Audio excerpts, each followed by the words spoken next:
Nang magkaroon ng sign-ups para sa Kilos Kapamilya Volleyball Games, walang pagdadalawang isip na ginawang kapitan ng Team DMD si JP.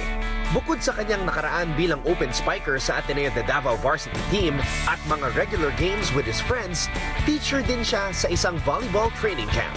Kaya naman, inasahan talaga ng Team DMD ang kanyang words of motivation tuwing may laban. Nasi-share ko naman yung mga natuturo ko sa training camp. Kaso lang, medyo may hirap kasi at the same time, naglalaro din ako. Siyempre, may hirap lang din habang naglalaro. Pero siyempre, during the timeout, sinasabihan ko naman sila na ito yung dapat gawin. Effective ang mga tips ni JP so far. Dahil sa huling game nila sa PBB Court, tinalo ng DMD ang sales and marketing to sit atop bracket B with a 2-0 record. Masaya naman si JP na nagagamit niya ang kanyang experience sa volleyball. Ito yung chance namin para magkaroon ng bonding moments at the same time mag-enjoy at saka parang stress reliever na rin namin. Kung merong mga batikan, meron ding mga baguhan. Tulad ni Nick, na mag-iisang taon pa lang sa kumpanya at ngayon ay isang assistant director.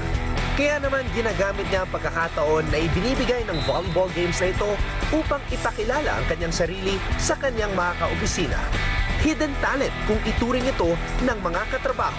Bukod kasi sa mga pick-up games na sinasalihan ni Nick sa lugar nila, pinapanood niya rin ang kanyang mga idol sa UAAP at BVL para makakuha ng mga bagong techniques. Natuto lang talaga ako sa street maglaro, doon sa, sa court sa amin. Tapos ayun lang, una hindi marunong muna, tapos hanggang sa inaaral ko na inaaral kasi yun, nagustuhan ko yung game na to, yung sports na to. Ace spiker ngayon ang bansag kay Nick, lalo na at pinangunahan niya ang huling panalo ng kanyang team na TV Prod 2 laban sa Team Logistics.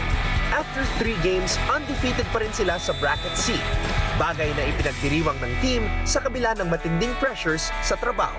Malaking tulong siya actually lalo na sa sobrang busy at toxic ng schedule namin, ng workload namin.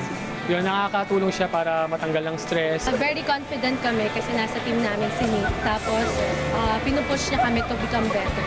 Sa office kasi parang, syempre, as AD, energetic yan. Parang on the go lagi.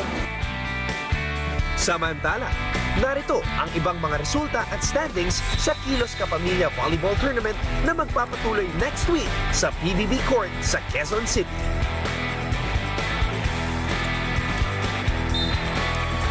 Hi guys, keep watching The Score for the latest sports updates and don't forget to subscribe to the ABS-CBN Sports in Action YouTube channel.